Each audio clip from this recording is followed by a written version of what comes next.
Oi, bom dia. Eu sou a Leila. Vou gravar sobre o plano de aula de gás hidrogênio como fonte de energia renovável. Antes de começar, é importante eu frisar que no começo, em que esse plano de aula foi feito, a gente tinha sim muito a intenção, isso quando o Vitor ainda era minha dupla, a gente tinha assim a intenção de que o gás hidrogênio fosse o foco principal do tema de aula. Mas conforme eu fui fazendo o plano de aula, eu percebi que não era esse o caminho que eu tomaria, porque, embora seja assim importante falar do gás hidrogênio e ele vai ser abordado, falar só dele tiraria a ludicidade, né? Não conseguiria ser uma atividade tão lúdica quanto falar de outros combustíveis também, principalmente a nível comparativo.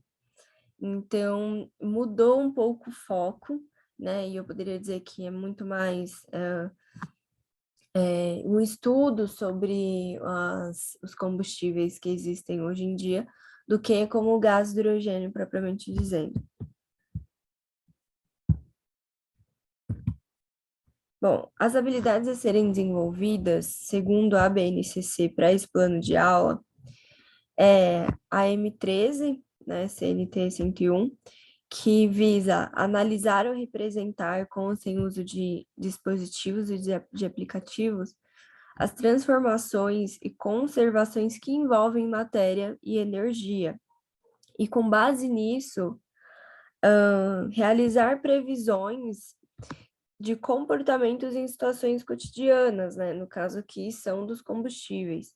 Isso em seus processos produtivos que priorizem o desenvolvimento sustentável, o uso consciente dos recursos naturais e a preservação da vida em todas as suas formas. A M13 CNT 104, que é avaliar os riscos e os benefícios de cada combustível, considerando a composição, a toxicidade, a reatividade, o nível de exposição, e se posicionar criticamente e propor soluções individuais e ou coletivas.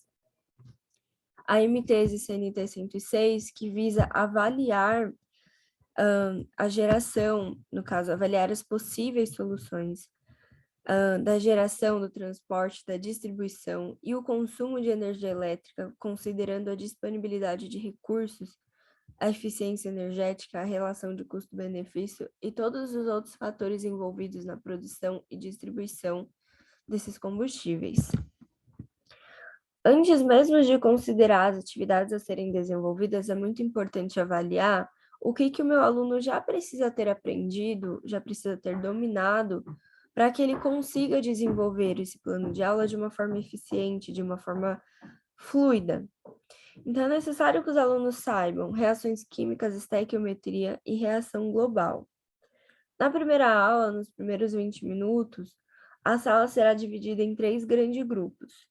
E cada grupo será responsável por um combustível. Então, por exemplo, o grupo 1 é o metanol, o grupo 2 a gasolina e o grupo 3 o etanol.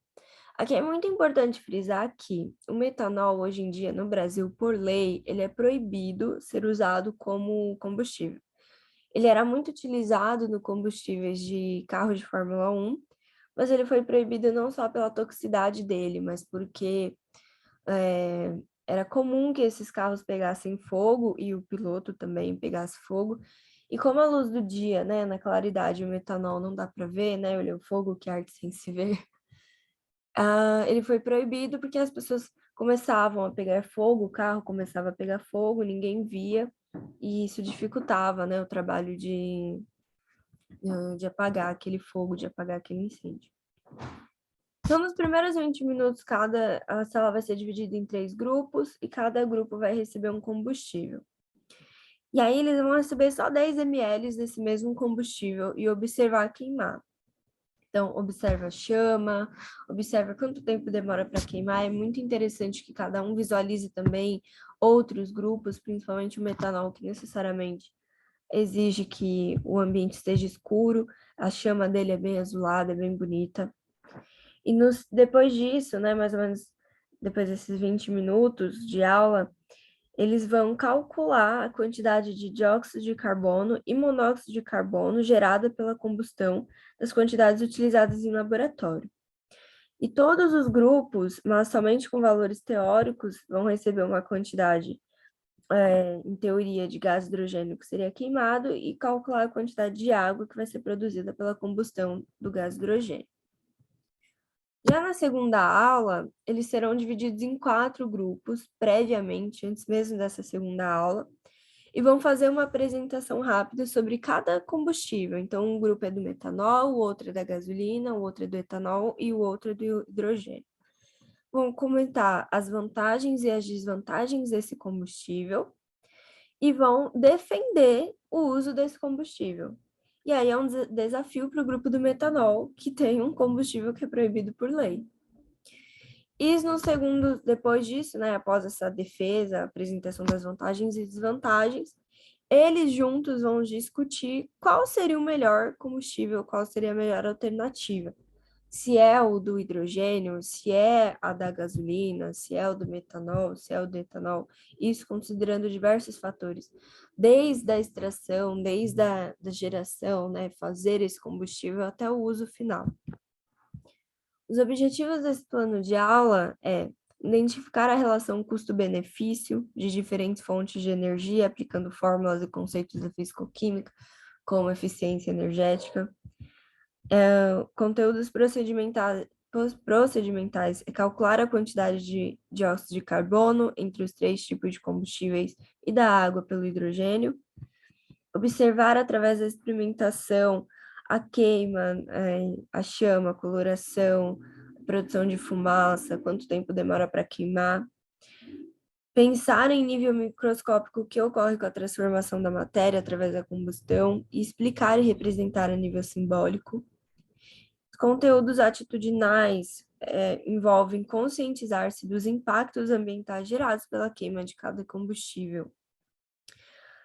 E com base nisso, propor soluções críticas e orientar os adultos que estão em seus entornos, as pessoas que estão em seus entornos. Quais são as considerações que são necessárias a fazer? Primeiro são as limitações. O tempo é sempre uma limitação, né? A gente sempre coloca uma aula e acha que vai ser em tal minuto, e geralmente elas não são. E é necessário um laboratório bem equipado, principalmente com capela. Eu não devo, não é nem que eu não posso, eu não devo colocar 3 grupos ali queimando diferentes combustíveis numa sala e achar que está tudo bem. Então, é uma atividade que envolve um certo risco e é provável que ela seja realizada somente com o EJA, né, que são Educação de Jovens e Adultos, porque são combustíveis pegando fogo, pode acontecer algum acidente, mas não só isso. A geração de fumaça, né, o monóxido e o dióxido de carbono que vai ter ali, pode eventualmente fazer alguma das pessoas passarem mal, o que é uma coisa ruim. Então, é necessário que esse laboratório tenha capela. Essa atividade possivelmente não atinge alunos de escola pública justamente por conta dessa limitação, sobretudo escolas periféricas. Outra coisa que é muito importante é separar e prever o uso dos materiais. Então, quem vai comprar o metanol? A escola já tem metanol? Quem vai comprar gasolina? Quanto custa? O professor vai ter que pagar? Isso é uma limitação, né? O professor tirar do próprio bolso um dinheiro para uma atividade que ele deseja realizar é sempre uma limitação. Conclusões e considerações que eu faço. Qual é o meu objetivo também, né, com esse plano de aula? Frequentemente, os nossos alunos aprendem muitas coisas através do contexto. Então, alguém disse para ele que gasolina é ruim, alguém disse para ele que o etanol é bom, mas se gasolina é tão ruim assim, por que que a gente ainda usa? Né? Então, a minha ideia é que o aluno sozinho chegue às conclusões do porquê determinada coisa é ruim ou boa. E mais, transcender esse conceito de ruim e bom, porque não tem como a gente só classificar como ruim e bom. Em relação à eficiência energética, a gasolina é muito boa, né? A gente consegue rodar mais com ela, né? Ela queima mais devagar. Mas em relação ao custo, ela é a melhor? Em relação a impactos ambientais, ela é a melhor? Que os alunos sozinhos cheguem às suas conclusões, ou seja, é incitar neles pensamentos críticos. É isso, foi esse plano de aula, até mais.